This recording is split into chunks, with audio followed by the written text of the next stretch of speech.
Welcome to the Dose of Optimism, where I talk to the optimists in healthcare. My name is Omkar Kulkarni, and I work at one of the world's best children's hospitals, where I lead innovation. I started KidsX, which is a premier international startup accelerator for pediatric innovation. And over the years, I've met thousands of startups, investors, and innovators.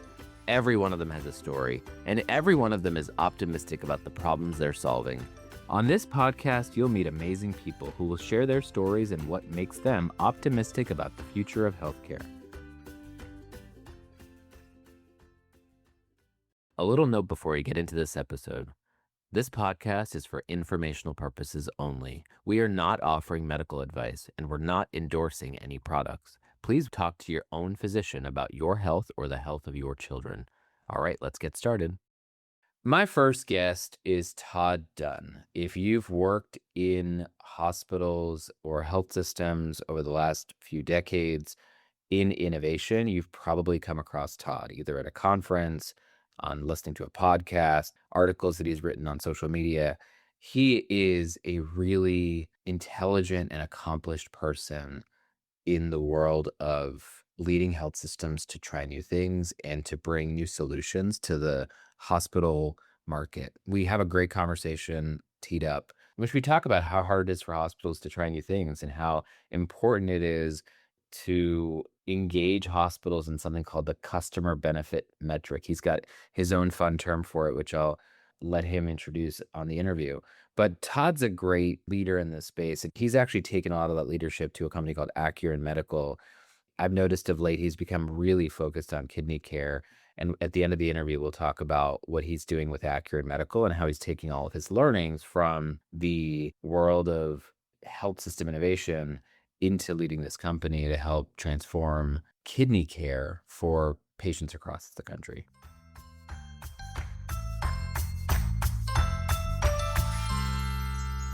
You've spent decades trying to figure out how to make improvements and changes for the good across healthcare in all parts of this country. What are some of the biggest learnings you've had as somebody who's been a leader in this space? One of the ones I'll remember forever on car was from an anesthesiologist at Intermountain Healthcare. And he showed me two medical vials that looked exactly the same color of the bottle, same color of the top. And there was a little V written on one and nothing on the other one. And he said, Todd, if I give the wrong drug, it will likely kill the person.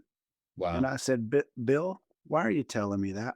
He said, because one, you should never make decisions about what goes on in the context of care without visiting it and seeing it for yourself and finding out what people struggle with. The other thing he taught me was really interesting. He said, too many people get stuck on workflow. And Todd, what I think the real thing to do is understand think flow, because we often think before we work, or we've built such a pattern that we don't have to think much, but we still do work. He said, so make me a promise that when you're innovating, that you'll go to where the problem is and that you will do your best to be empathetic to how the clinical teams think, not only individually, but collectively. And that's one of my biggest learnings that I've had my entire time in any type of innovation role was to go see, be empathetic, but try to understand how thinking happens in that context. So give me an example of think flow. It's interesting. So what would it look like for you to go into some care environment and not just see Mm. how people do the work, that's the workflow, but Mhm. get into that think piece. I'm really curious about an example there. I was in an OR in Charlotte when I worked for Atrium, and I was in there for an open heart procedure. And all of the monitors up on the wall, and the doctor was very accommodating to me being in there. And I asked him, so can you tell me what you're thinking about during the surgery as you're doing the procedure? You got all these things around you. What are you thinking about? And he said, Todd, I glance up occasionally and I look at very critical things that I need to know. And I said, what do those things tell you? What makes that important to you? My point, maybe on car, is I want to know what causes certain things to be important for them, but I like to ask questions. What do you think about as you start the surgery? What do you be concerned most about during the surgery? And so I asked that of the surgeon, I asked that of the CRNA. Same question as we go up to the ICU, I would ask, what concerns you? What are you worried about? What struggle do you have? And that is in the thinking work. So it's just certain types of questions I would like to ask so that they paint a little bit of their mental movie before they paint a picture of their moving movie, the workflow. Your boys are baseball players. Mhm. If I were to just go watch a baseball game, I would see a bunch of things happening, a bunch of Mhm. pieces moving on the diamond. But what I would miss is all the things people are thinking, what the pitcher's thinking, what the batter's thinking, what the basemen are thinking, the catcher's thinking, what the manager's Mhm. thinking, right? All these different people are thinking things that you can't necessarily see, but you've gotta know what they're thinking if you're really trying to innovate and come up with something new. So that's a really interesting thing about healthcare as you've gotten into this space. I also think it tells them that you care about more than just looking at things generically, that you're trying to walk their world without telling them what to do. Because ultimately it's the mental load of what a person does. If you can help them solve that, that is going to be much more impactful. That's that empathy piece you're talking about. You and I have Mhm. talked about the traditional customer benefit metric, Mm. which I think you've got a fun name for. And I think that plays into this, right? So in Clay Christensen's book, Competing Against Luck, he talks about a customer benefit. But our mutual friend Roy Rosen taught me a really interesting thing long ago, back even when I was at GE. He talked about the love metric. And take, for instance, ambient listening. We did some homework around this. And we asked some of the clinical team members, if this works perfectly, what would you love for it to change for you? One doctor said, I would love to be able just to go to my daughter's volleyball game and not be distracted. Another one said, I would love to just be able to cook dinner with my wife and not worry about catching up on documentation. So the benefit metric isn't typically the surface answer that we often seek from maybe a cognitive ease perspective. But what is it that they really would like to see happen in their lives as a result of the work? What do they want to see transformed? And this one doctor wanted his evenings to be transformed from being interrupted by documentation to having time to cook dinner with his wife or go to his daughter's volleyball game. So that's what I mean by it is what is the real measure? The measure for the health system may be that the doctor could see a couple of extra patients every day. And we often get lost in those. The problem is, do we get lost in those while neglecting what benefit the doctor or the nurse, the APP, et cetera, is looking for? So it's really important to figure out what's the love metric, what would you love to see changed versus just what does the system want to see improved? And if you're going to just look at the workflow, looking at ambient scribes, for example, you'd miss all that, right? You'd see, yes, this is time savings. Yes, you're capturing better notes through the summaries. Yes, you're seeing more patients in the course of a day. I mean, these are all things that you see. That's what the workflow dictates. But I think the beauty of customer benefit is that's where adoption, that's where stickiness around new technology adoption really plays a role because people are going to adopt something because it gives them an intrinsic benefit, not necessarily because it makes the system around them more slightly more productive or make more money. I mean, they may find alignment there, but ultimately what Yep. motivates somebody to do something may not necessarily be what is about saving steps in a workflow or finding a few extra dollars of revenue. It may be something much deeper, more personal, like you point out. Yeah, and there's a way we've often heard about the 5 whys. Yep. Why is a really invasive question. It's puts people in a defensive mode. If I ask you, where did you go to school, by the way? I went to George Washington University. If I ask you, for instance, why did you go there? Typically, the first word you will say when I ask you why is because. And that word is really a defensive word. It puts us on our guard, or as some would argue, in our lizard brain. If I were to ask you, what criteria did you use for picking GW? Your answer would most likely be more thorough. So rather than the five whys, maybe we say, so what criteria did you use? And you say, well, it was close to home. It had a really good program in business. Then I could ask you the question, what was important about you being close to home? And then you may say, I have a younger sister who I wanted to see graduate. So many different answers. And again, and the reason that came to mind for me on is your question about customer benefit. What would that look like to you in your day-to-day life? What would that measure be versus why is that important to you? It's a bit of a different way of going about it. Why makes the person defensive? What gets them into a deep dialogue? And it sounds like a minor nuance, but they do this in FBI interrogations, et cetera, so they can really get to the heart of what they need to learn. And as innovators or transformation people like you and I want to be better and better at each day, the value of that question helps us get to the depth that our customer, whoever we will serve through innovation, needs us to get to. So I'm going to try it out on you. I know that you're dedicating that this next chapter of your career focused on the kidney and how we can do that. And I've actually wondered the answer to this question. I'm going to try out your method.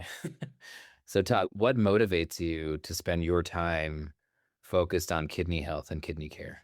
Having seen the problem. What is the problem and what have you seen? The first way I learned about it was spending time in an operating room with the CRNA and the anesthesiologist at the top of the bed. And she invited me in, which was wonderful. And you really need to know perfusion in the OR. And she said, Todd, look under the bed. So I looked under the bed and there's this gravity fed Foley catheter. And that word often escapes as it's gravity fed. It's just a urine collection tube. And you don't know when the patient necessarily produced it. So you don't know your fluid outputs. You know your inputs because you're looking at the head of the bed and you've digitized the heart, the brain, the lungs, fluid inputs. And so in the OR, you start to see the struggle that they have knowing perfusion in the OR. Then you follow the patient to the ICU, and they're still using the same old gravity fed Foley catheter invented in 1936. Even for kids, that's what we still use. And we also use a serum creatinine test to try to determine if the kidneys are in trouble.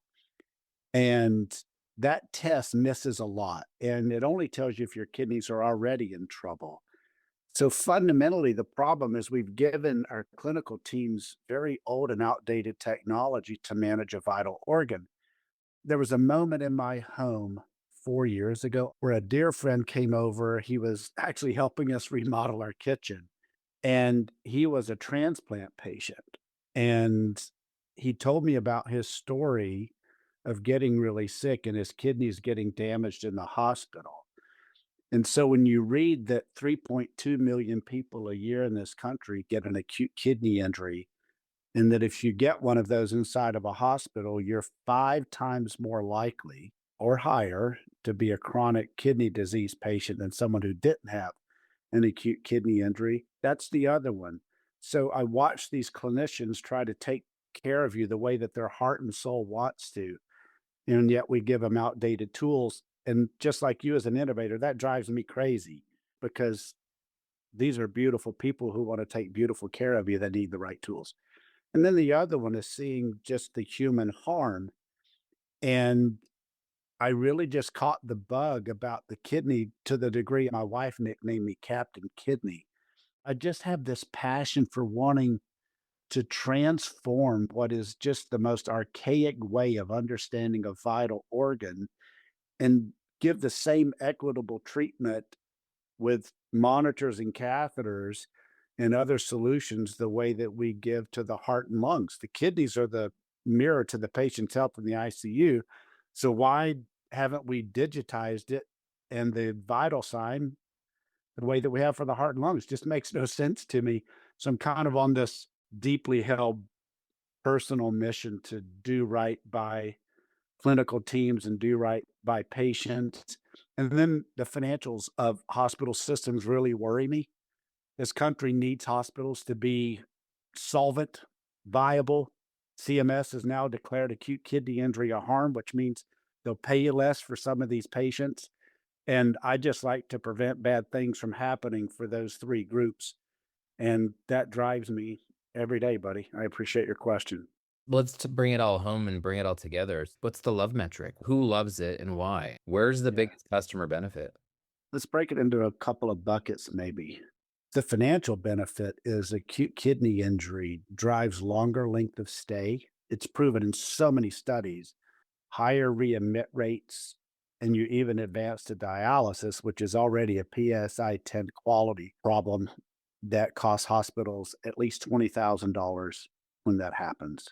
So they would love to see improved operational metrics or reduce length of stay, et cetera, that relate to the problem.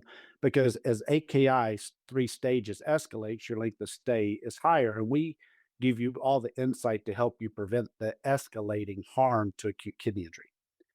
It's just like us telling you your pulse ox is in trouble. We just tell you your fluid output isn't working. The other one for nurses, they don't have to manually manipulate a gravity fed Foley anymore to try to get urine flowing. They get stuck because of gravity, and they don't have to manually document. And we've done some stock time and motion studies that takes about 5 minutes per bed per hour. So the nurses love not having to worry about giving the doctors accurate fluid outputs on the hour, and they love not having to eye a bag and come up with a measurement, etc. They love it. In the OR, the teams love to know perfusion, and in the ICU, the doctors love to be able to have a more accurate understanding of fluid status, the ins and the outs. And the more accurate that they can understand fluid status or fluid balance or the lack thereof, the better care they can take care of you. Those are the three groups I think about collectively as we walk through. And of course, chief quality officers want to report that the quality of their patient outcomes are getting better every year. From a executive standpoint around finances and quality. But if I were to guess the biggest benefit, it's similar to the scribe, in my opinion. I think it's that cognitive load. I think AI is going to do this. If it can take some of that cognitive load off of Mhm. the nurse who has 1,000 other things that he or she has to navigate and manage, and if it can quantify, imagine having to monkey around with these catheters and the urine output. It's probably not high on the list of what they find joyful in the work they do. The stress of having to be accurate around inputs and outputs, because it is a Mhm. vital data point for the care of these sick patients. Being able to Mm. take all that away and give them more confidence in the information they're putting into the chart, they're telling their peers and clinicians, and perhaps less time navigating a Foley, all of that, I imagine, just creates such benefit or value to that nurse. In addition, of course, the Mhm. financial officers happy and the quality people are happy. But I imagine that nurses probably love this thing because it's given them something that is, again, to your point from earlier, you may not see in the workflow, but it's perhaps Mhm. giving them something that is part of that think flow that Mhm. they really enjoy. I share two fun things. When my team and I collaborated with our clinical friends at Atrium to become a customer of Accuryn back in late 21.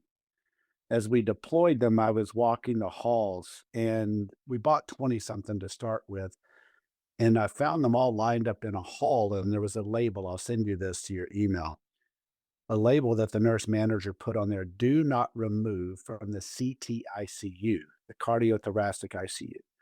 So the nurses loved them so much that the nurse manager tagged them.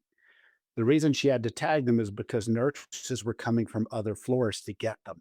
They wanted to use them. They were pulling them into their think flow and workflow. And then I knew I had tagged a love metric somewhere.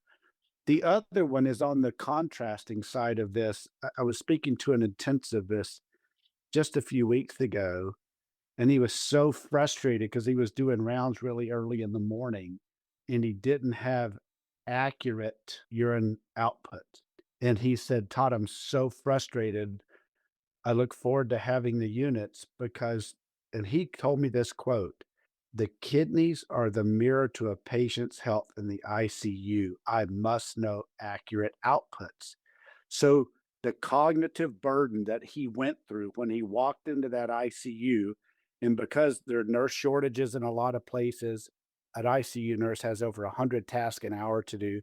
There's no way that we can ask them to keep up with everything. It's just not right. And so we just take all that work away, that cognitive burden and that work burden away from, like you say, monkeying around with a Foley and having to worry about documentation. Well, yeah, so that paints a picture, right? You got people fighting over this thing, and you've got doctors talking about how incredibly important it is. We have all this data about all the other organs except the kidney. Yeah, if you honest to goodness, next time you walk the hospital, look at the head of the bed in the ICU, especially a cardiac ICU. Everything's digitized. Can you imagine literally the standard being, hey, get me their heart rate once an hour, or hey, track the fluid inputs every hour, or put that pulse ox on, give me a readout every hour. We would never think about it because it's a vital sign. A lot of people are arguing that urine is the vital sign of the kidney. What else is, right? It's certainly not a creatinine test. So I just think we need to bring the kidney into the modern day and give it the same equitable attention from a monitor and a catheter that we've given to our other organs. And it will make it much easier for our clinical teams to take really good care of you. And then you'll have accurate data because we're FDA cleared. We're the only one in the space that is. You'll have accurate data as input to any type of AI work you want to do around predicting of patient deterioration or understanding fluid balance or fluid status in a unique way. There's so many things when you envision it. Imagine how different things would be if we had this over 10 years ago, like we did the Swan Ganz catheter and heart monitors. It feels like table stakes for making sure that you get Mhm. the data you need, and appreciate that you're what's your wife call you? Captain Kidney. Captain Kidney. All right, Captain Captain Kidney. Kidney. Todd, thank you so much. I appreciate you coming on and sharing your wisdom about the kidney, but also just how to innovate in our healthcare landscape. Thank you. And if I could, I don't know that there are more sacred places on the earth than a children's hospital. So thank you and your team for all you do. Very important. My next guest is Melissa Hanna. I've known her for over a decade. I remember when she was first starting this company called Mahmee, and I thought it was a great idea. She was inspired by her own mother, who has been a clinician leader in this space for, I think, her whole career. And she's brought that concept of supporting moms through pregnancy and in the year after their baby is born to a new level by building this virtual and brick and mortar business that's incredibly successful, making a huge impact in terms of clinical outcomes. She has a JD and an MBA, and you hear that when you talk to her. She's got a real practical sense about what is possible, how to build a business in a very methodical way. And with what she's doing with Mommy, that they're making tremendous impacts on the communities that they serve. I hope you'll enjoy this interview with Melissa.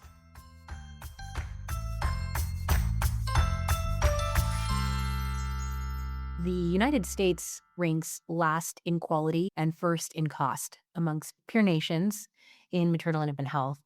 Said otherwise, we spend the most and we get the least in return. We have the worst results for all of our major investments in technology and care and treatments and innovation as it relates to moms and babies.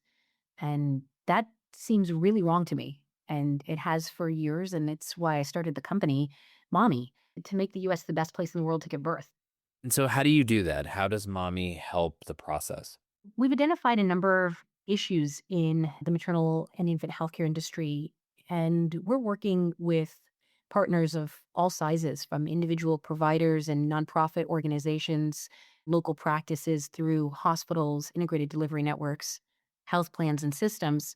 So, folks all across those challenges, I think of them simply as there's a whole list of things, but those issues are fragmented data and uncoordinated care. And these two things drive really great disparities in care, clinical outcomes, and exorbitant costs associated with caring for moms and babies. And the results are disproportionately worse for Black and Indigenous mothers and Medicaid beneficiaries. What Mahmee is doing is creating an ecosystem where these kinds of challenges can be solved collectively. We provide the software, the payment innovation, and the service capacity to address maternal and infant health care needs across the entire episode, from conception until baby's first birthday. What's an example of that, Melissa? How would a mom interact with Mahmee? Mahmee provides the wraparound care experience that supports the mother baby dyad across that entire episode and connects back into their primary care, their obstetric care, and their pediatric care experience. So, folks typically enroll with us somewhere between first and second trimester for access to doula services, registered nursing support, remote patient monitoring, lactation care, mental health support, and nutrition coaching.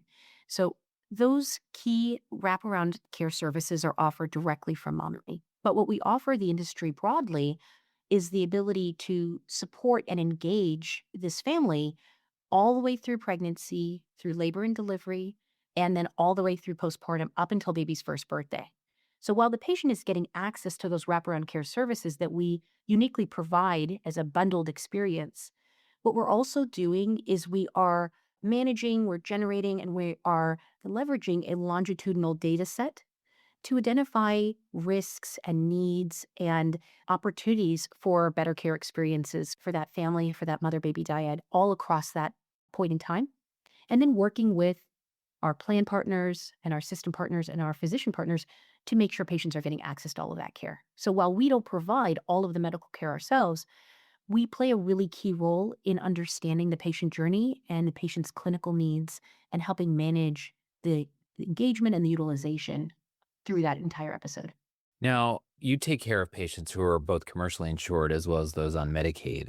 How did you crack that? How did you get into both public and private health plans? We take care of commercial and Medicaid populations, and our community is about 50-50 between those two populations. So really good representation across the board, but it's taken years to do it. I have been working with industry leaders in health systems and in plans for quite a while. I started the company a decade ago, and to be honest, I was laughed out of many rooms initially when I tried to pitch this vision and say that we could be a platform solution.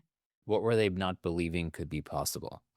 Well, I think coming back to those two big challenges in maternal health, the fragmented data and the uncoordinated care, those are things that people are very familiar with in this field. No one would say that this is a unified, coordinated experience for new and expecting parents. Everyone knows it can be really clunky and disjointed for them. What I was saying was that we could fix that. And I think that people wanted to believe it was possible, but were understandably cynical about that happening because maternal mortality in the United States has risen year over year for over 3 decades. So it's a problem that has not gone away and has not been solved despite everyone's best efforts. If you think about population health, you talk about a mom who may have multiple children, and you look at the health of the mom, you look at the health of the children as they grow in out of infancy. How is Mahmee thinking about longitudinal data and population health? It is a really big challenge. And as you pointed out, we just don't have that. It's not how our systems in the United States typically talk to each other. It's not how our EHRs are connected together. And it's not how data is being tracked historically. But I'm optimistic that this is changing.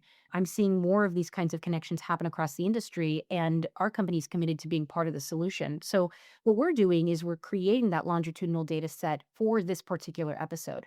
If we have a better sense of the maternal health history and clinical needs of a particular patient during pregnancy, we can start to create a more personalized and impactful care experience for that pregnancy and labor delivery and postpartum experience for that patient. And it will start to inform how neonatal care and infant care is delivered as well. Beyond baby's first Melissa, can you birthday. give us an example of that? I'm Oh. curious what that personalization could look like. Let's say we have a mom who's enrolled in care and maybe she signed up for doula support, particularly that's something that spoke to her and she'd like to have prenatal coaching and have a doula at the bedside during labor and delivery. But our data on this patient is also revealing that there's a history of hypertension and cardiac concerns prior to pregnancy. This is already flagging in our system for a need for support beyond doula care alone. So that might have been the bright, shiny object that drew a patient into the Mahmee platform, getting access to doula care. But there's a bigger story to be told here around the clinical risk profile and the needs of that patient. And so through Mahmee, we can administer an LTE connected blood pressure cuff for ongoing management of blood pressure and other concerns associated with that. We can engage this patient in remote patient monitoring with our registered nursing team, doing check ins and managing symptoms that may arise during pregnancy and augment the care or the birth plan for this patient. And do all of that while layering in the doula care that the patient actually signed up for. And we can engage the clinical partners in a more comprehensive approach to care management for this patient, knowing that a history of hypertension that predates the pregnancy itself creates impact in that pregnancy and labor delivery experience and also creates risk in postpartum. And that's exactly what we're trying to do is mitigate that risk, especially during the most vulnerable and a high risk window, which is in those first 30 days postpartum after delivery. I've heard you talk about that first 30 days. Walk me through what actually happens to a mom after she's discharged. What does that first week look like? What do those first 30 days look like? Yeah, so we're providing a lot of emotional and psychosocial support through labor and delivery with attendance by doulas at these births and in the first few hours and days postpartum, providing doula care right then to that patient. Those are some of the first people that are engaging with patients in postpartum. And we think about doulas as providing during that time is not just that emotional and psychosocial support for this family, but also being the eyes and ears to identify early risk that may not otherwise be caught by a clinical provider who isn't going to see that patient for the next few days until baby comes into the pediatric office for their first visit, and certainly for the first few weeks until an OBGYN visit is scheduled, which can happen several weeks later after labor and delivery. So during that window of time, what mommy is doing is managing blood pressure concerns, engaging the patient. We call them perinatal risk assessments, just asking a couple of key questions that are relevant in the first, second, third, and fourth weeks postpartum that can really quickly flag whether recovery is trending in the right or wrong direction. We also are messaging with patients. We're doing virtual appointments, and we have clinic locations where people can come in to get support around infant feeding and lactation care, and also postnatal recovery with doula support. So there's a number of different ways that patients are engaging with mommy in the first 30 days postpartum, and we are often the first to spot risk during that window of time and create opportunities for outpatient intervention, which ultimately avoid the readmission to the hospital that might otherwise occur. You talk about doulas. It's an amazing profession. At the same time, it's perceived to be a luxury for a mother going through the pregnancy and birth. You've got a different perspective in mommy, right? That's exactly right. We see doulas as being a critical component, critical player on the patient's team throughout this episode. And they're not there to diagnose or provide medical treatment, but just to walk that path beyond the journey with the patient, be a sounding board, an advocate, and help the patient build confidence in their own pregnancy and postpartum journey. But also, it's really important to just have another party that is present to support this patient and identify needs along the way. And so, where I find doulas to be very powerful is that if they see something, they're going to say something, and they're able to speak up and advocate and identify opportunities for other clinical care team members to be able to step in and provide support in a more proactive manner. I think that it's really promising that more and more doula care is now being covered by insurance, both commercial and Medicaid. This signals that the industry generally is identifying these same benefits that I just shared.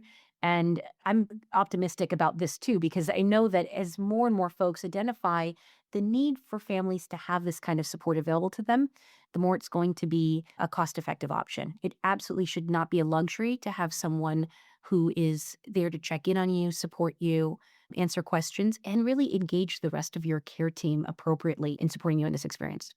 Now, C-sections, particularly for first-time moms, There's a lot of work happening in that space around education, around elective C-sections. I believe Mahmee's doing some work in that space as well around patients that are otherwise not high risk, historically would have elected for a C-section. Walk me through what you're doing in that space.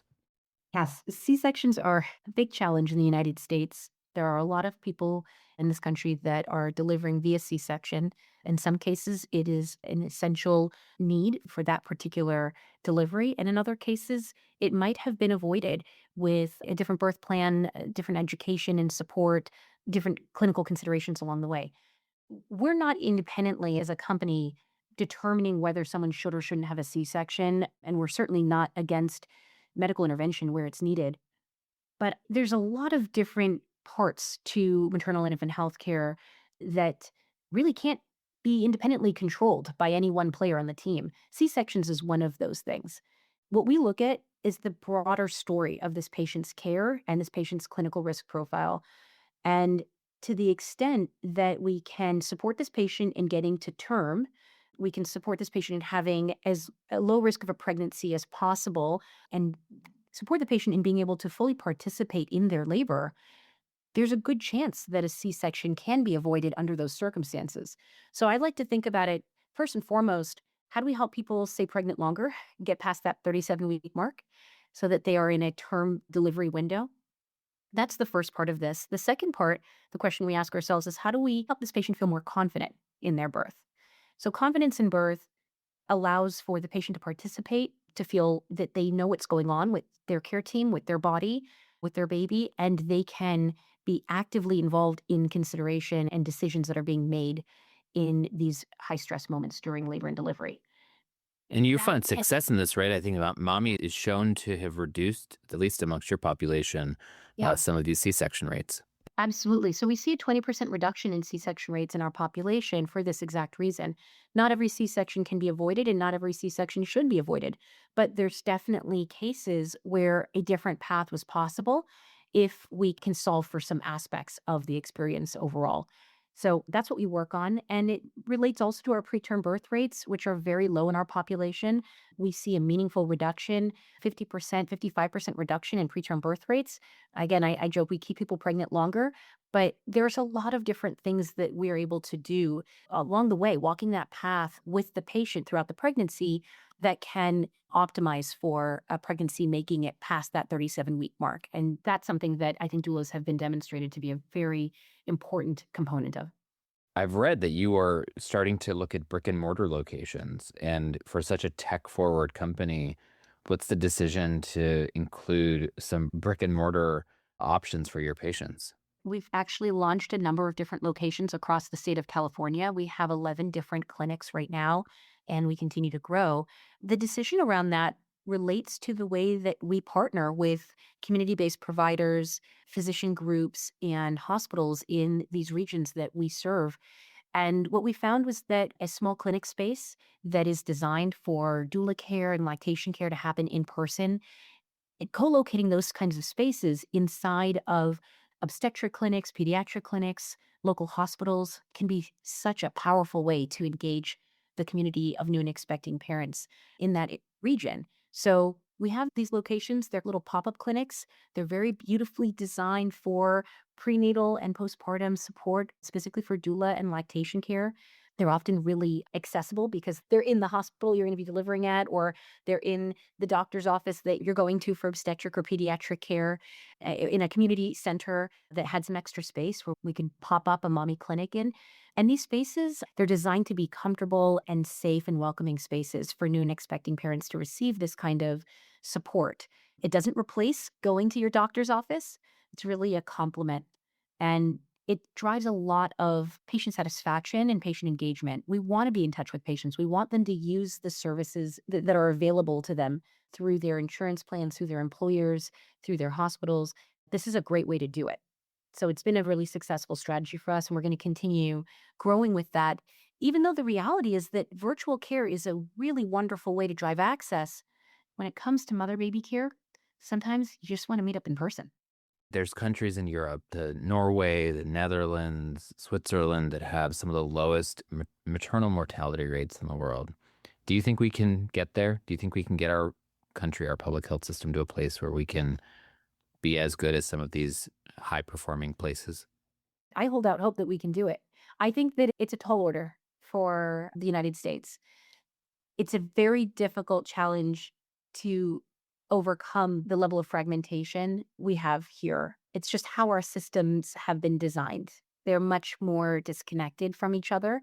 You go to the OBGYN for your maternal care, you go to your pediatrician for your pediatric care. They're using different systems, they're using different technologies, and they're taking care of different patients in each of their systems, right? The mom and baby are symbiotically connected physically and emotionally and spiritually. Our current system in the United States doesn't really recognize that very well. What I like about efforts that I'm seeing happen around the world that are producing really great outcomes is that they're finding ways to manifest that reality inside of their healthcare models, to recognize that mom and baby are connected and their care needs to be connected too. So it's going to take us a long time to get there, but I think we're moving in the right direction. Melissa, thank you so much for what you're doing and all the amazing, innovative, and optimistic hope that you bring to maternal care in the United States. This next interview is a fun one. So Michael Preston, I've known for a while, and he has a fun job. He works at the Joan Gantz Cooney Center at Sesame Workshop. The Sesame Workshop is the creator and producer of Sesame Street and many other amazing programs for young children, typically age 3 to 5. He's the senior vice president and executive director there, and he's leading all sorts of work around research and innovation. They really think about how kids that are really young can live healthy lives in the digital world. And he's bringing a lot of experience from his background into this role, including roles at the New York City Department of Education. In this conversation, we talk about the importance from their perspective of actually including kids in the design of their programming and the design of their products. They are working with young children, preschoolers and elementary school age kids, design the programs that you see. And their approach to it using design thinking and human-centered design is something that he is championing. And I think it's a really interesting approach towards user-centered design, specifically with young children.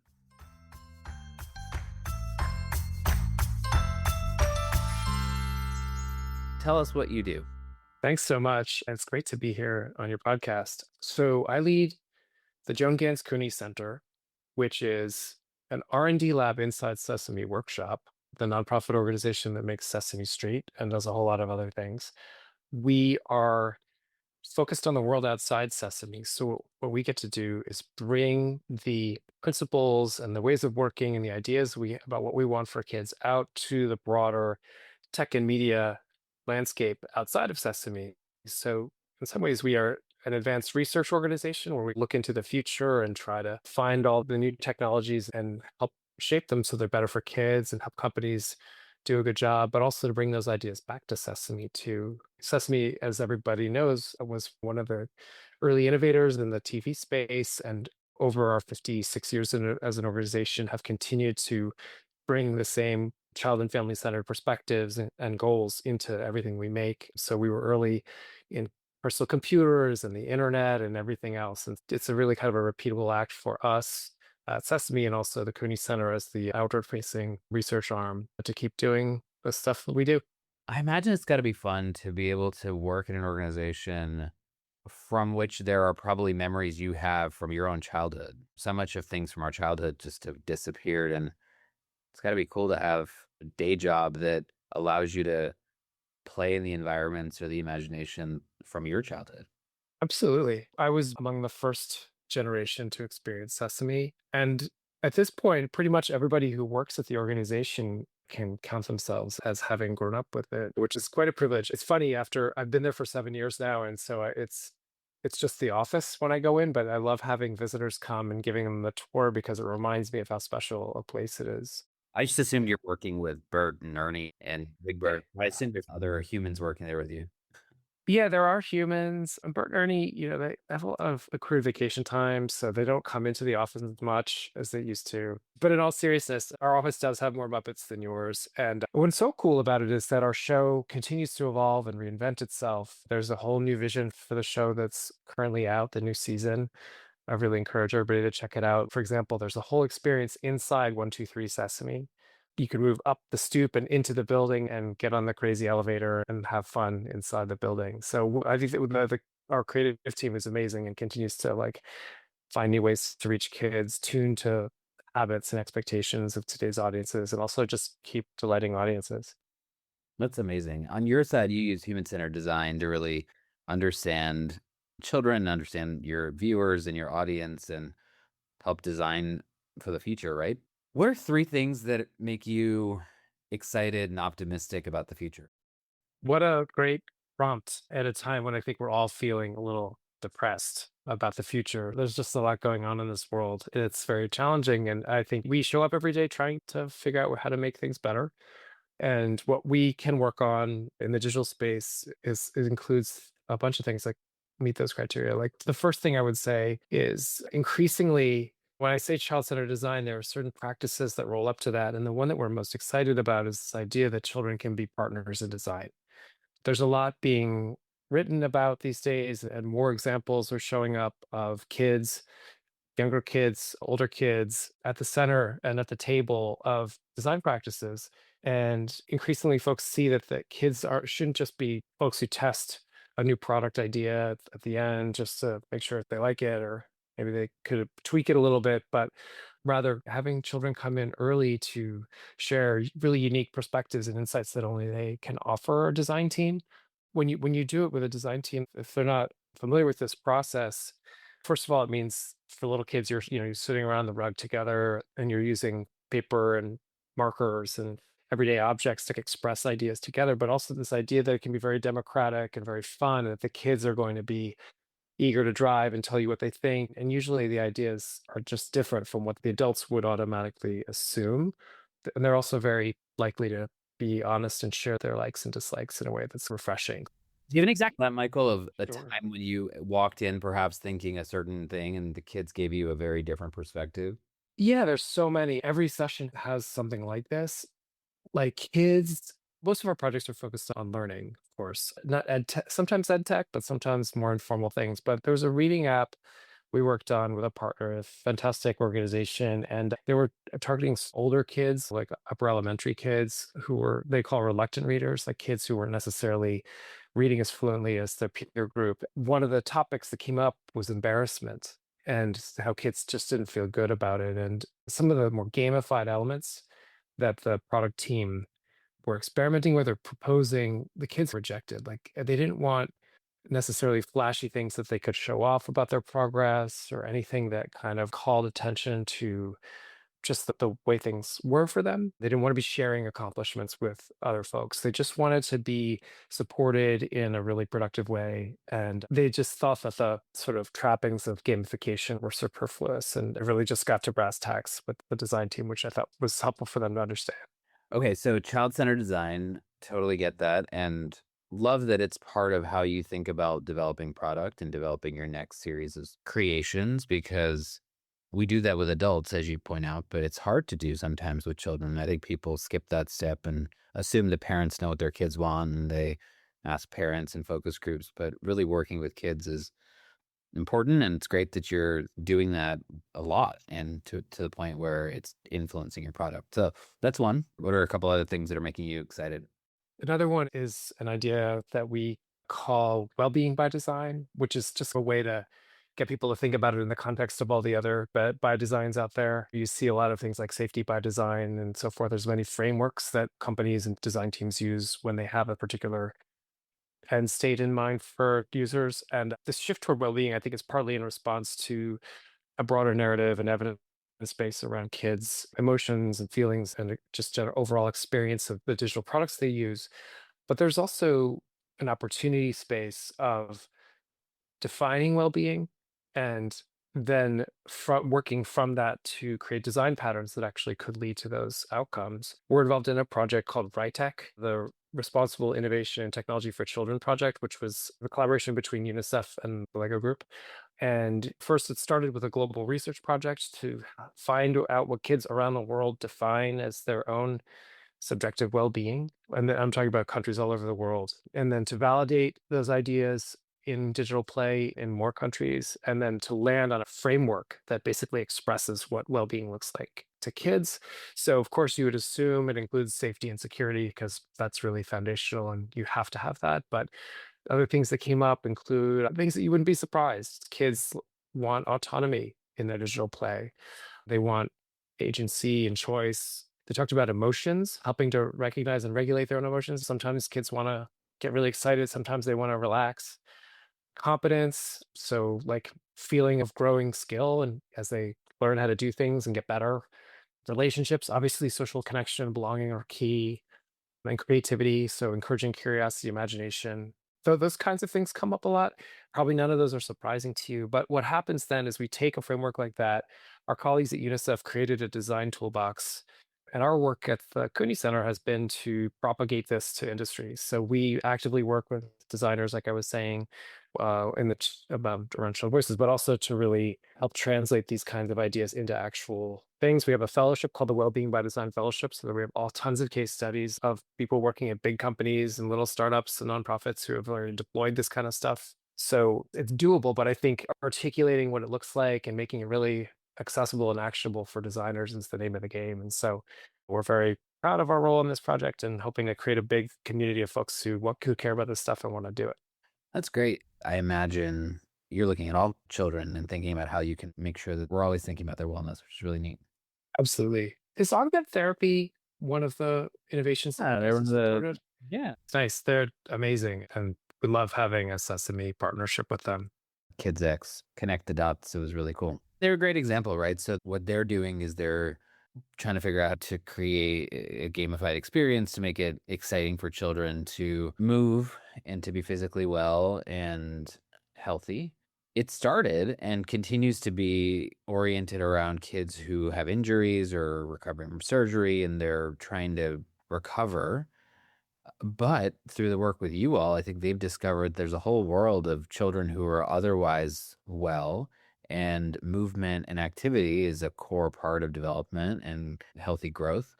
And gamifying that for them, and particularly leveraging the world of Sesame, is great. And I think it's been a great example of how you can take something that could be so oriented around those that are sick and thinking about taking it to the full population of kids who are thankfully mostly healthy. Yeah, that's amazing. Sometimes the most inspiring innovations come out of a design for some kind of underserved or a specific need or population. But then once you find the recipe for creating something really great, it can scale and become useful in all kinds of other ways too. Yeah, I mean, I think one of the tenets of design is extremes, right? You want to try to sometimes design for extremes of populations. And so this is an example of that, I think. Yeah, for sure. Obviously, you want Elmo to help kids do the physical therapy. So Absolutely. that's just a natural. Elmo Yeah, should be helping everybody with their physical therapy, not just young children. that's true. It wouldn't be a conversation about technology without talking about AI. And for us, it's in the news. It's unavoidable.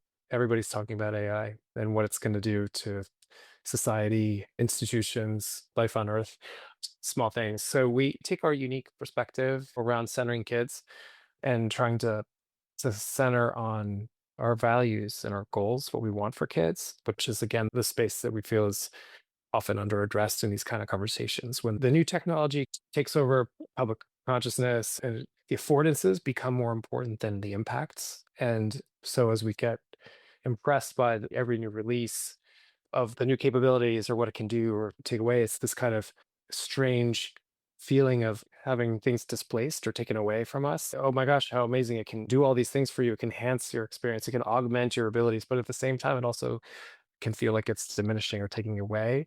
And it's hard as it moves so quickly to think about what to do to design around it or protect or whatever kind of orientation you have to it. So in the moment, we're kind of in learning mode and we've been studying a lot. AI has already been involved in lots of the product teams we work with. It drives the back end of a lot of the products we work with. In some ways, they're so fascinating and wonderful learning tools for adaptive and personalized learning. There's so many great ways to use data, assessment data that can be rendered back to an educator or family member to just know what's happening with the kid or suggest next steps or things that would be really productive. They're creative engagements. We've worked with a startup out here called Lit Lab that creates amazing custom decodables to help kids learn to read based on science of literacy work. Our partnership with them was really fun and useful. So there's lots of stuff that I think is going to be awesome for education and for supporting kids. But at the same time, there's always this question or uncertainty or feeling of potential like displacement because it seems to be moving quickly and it's hard to wrap your head around it. And it keeps like doing the things that you thought you could do. And so carving out the space of what's uniquely human or uniquely for children is a challenge. I think it's actually a good challenge because humans are kind of lazy and we're willing to give up stuff if it can be made more efficient, which makes sense. And the theory is we'll just free up our time to do other things. But at the same time, what do we want to preserve? If we're helping kids learn, you don't want to take away the productive struggle or the friction that helps kids learn how to think. Like writing is an act that helps you learn how to think. Don't take away the writing. Have them make mistakes and have to correct them. Don't just correct them for them, like that kind of stuff. I think we're still at a frontier where we're trying to define what that is and preserve it or preserve relationship. Like obviously social development is critical for society. And if everybody's bewitched by their device and a virtualized experience of connection, what does that mean? It's probably not great. We already have some early evidence that it can break those things and that create a reduced version of experience. And so the long-term developmental impacts of that are unknown. So again, I try to have a positive framing. Let's center the things we want and let's like really go for designing for them and define what's uniquely human and or uniquely child-centered and like help elevate it and design around it. But at the moment, it feels very uncertain. One of the things I've always loved about Sesame Street is when there's complex things happening in the world, Sesame Street does a great job of explaining it to kids, but also to everybody. When the pandemic happened, it's the first place we went to explain what was happening in the world. When the racial justice conversations were happening following the pandemic, a lot of great programming there. And most recently, we saw on Sesame Street with my youngest a great explanation of artificial intelligence designed and aimed for, I think it's Julia is the character, and she explains it to kids. And it's great to see because understanding it is the first part of being able to live with it, manage it. And so we'll put it in the show notes, but there's a great Sesame Street clip about AI, what it is and what it means for kids.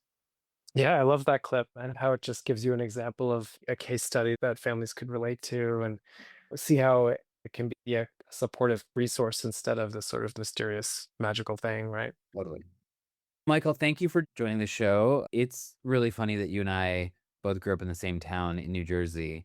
Before we close, what's your favorite thing to do in this little town in New Jersey? If you're from my town, which was heavily Italian in the early part of the 20th century, and you know this, but there's a lot of pizza to be eaten in our town. And next time you visit, I'm hoping that we get to have a slice here together. Sounds great. We'll do it and we'll talk about Elmo. We should just invite him because I think Elmo enjoys pizza too. I'm sure he does. Thank you again for joining, and always fun talking to you about the cool stuff you're doing. Thanks, Omkar. It's great chatting with you. All right. Thank you for joining us for your dose of optimism. Make sure to check out our show notes to get more information about our guests and the work they're doing. Visit our podcast page on the KidsX website to join our podcast community and to learn more about pediatric innovation. Thank you to our sponsors and to our presenting partner, KidsX. Please subscribe wherever you get your podcasts, and remember, it takes a village to make sure our kids grow into healthy adults. So volunteer at your local library, help out at the community center, and if you're so inspired, donate to your local children's hospital. All right, see you next time. The content, views, opinions, and information presented on this podcast do not reflect the views of Children's Hospital Los Angeles or of the sponsors of the podcast.